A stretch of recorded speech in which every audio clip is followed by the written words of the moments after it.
কাল সন্ধ্যা ৬টায় ঘোষণা হবে জাতীয় নির্বাচন ও গণভোটের তফসিল।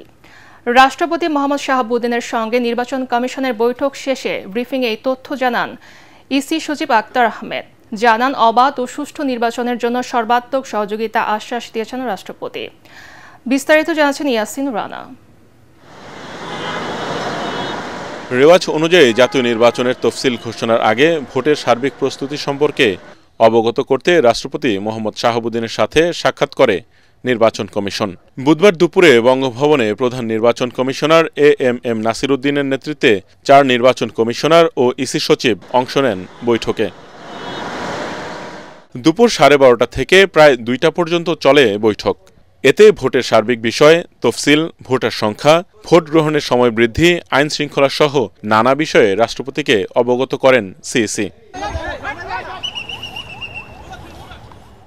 পরে এ বিষয়ে নির্বাচন কমিশনে ব্রিফ করেন ইসি সচিব আক্তার আহমেদ।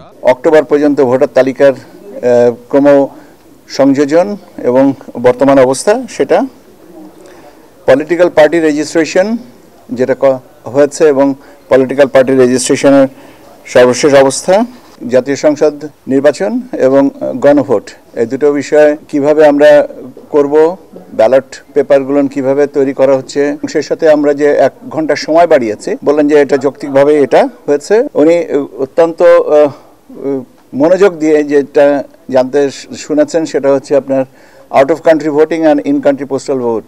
নির্বাচন আয়োজনে রাষ্ট্রপতির সহযোগিতার আশ্বাসের কথা জানান তিনি। সার্বিকভাবে আমাদেরকে বলেছেন যে নির্বাচন কমিশন এগিয়ে যাচ্ছে এবং একটা ভালো, সুষ্ঠু এবং অর্থবহ নির্বাচনের জন্য যতটুকু সাহায্য, সহযোগিতা এবং সহানুভূতি ওনার দিক থেকে প্রয়োজন দেওয়ার সুযোগ আছে, উনি তার থেকে বেশি ছাড়া কম দেবেন না। তিনি জানান, জাতির উদ্দেশ্যে দেওয়া ভাষণের মাধ্যমে ত্রয়োদশ জাতীয় সংসদ নির্বাচন ও গণভোটের তফসিল ঘোষণা করবেন প্রধান নির্বাচন কমিশনার এএমএম নাসির উদ্দিন।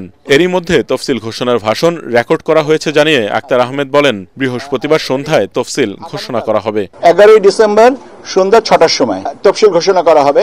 মাননীয় প্রধান নির্বাচন কমিশনার উনি জাতির উদ্দেশ্যে ভাষণ দেবেন, এখানে তফসিল ঘোষণা করে দিবেন। আদালতের আদেশ পেলে বাগেরহাটে 4টি সংসদীয় আসন এবং গাজীপুরের 5টি আসন পুনর্বহাল করে গ্যাজেটের ব্যাপারে সিদ্ধান্ত নেবে নির্বাচন কমিশন। ইয়াসিন রানা, এটিএন বাংলা, ঢাকা।